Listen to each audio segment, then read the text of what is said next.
السلام علیکم۔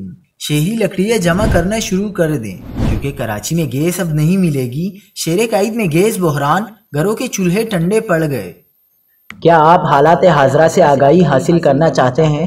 خبر کے پیچھے چھپے اصل حقائق جاننا چاہتے ہیں تو ابھی سبسکرائب کیجئے جلمل پاکستان کو اور ساتھ ہی گھنٹی کے نشان پر کلک کر دیں۔ آپ کو بتاتے چلیں کہ پانی، بجلی اور گیس کی کمی کے مسائل سے دوچار کراچی کے شہریوں پر ایس ایس جی سی نے گیس بندش کی نئی مشکل ڈال دی۔ کراچی کے شہری پورے ملک میں سب سے زیادہ ٹیکس دینے کے باوجود پانی، بجلی اور گیس جیسی بنیادی سہولیات سے بھی بڑی حد تک محروم ہیں۔ کراچی میں اس وقت پانی اور بجلی کے علاوہ گیس کا بحران جاری ہے۔ شہر کے بیشتر علاقوں میں دن اور رات کے اوقات میں بھی گیس بند رہتی ہے۔ لوگوں کے گھروں میں چولہے ٹھنڈے پڑ گئے، شہری پریشان ہو گئے۔ سوئی سدرن گیس کمپنی کے مطابق گیس فیلڈ مینٹیننس کے باعث آج سے 27 اگست تک شہر کو گیس کی سپلائی متاثر ہوگی۔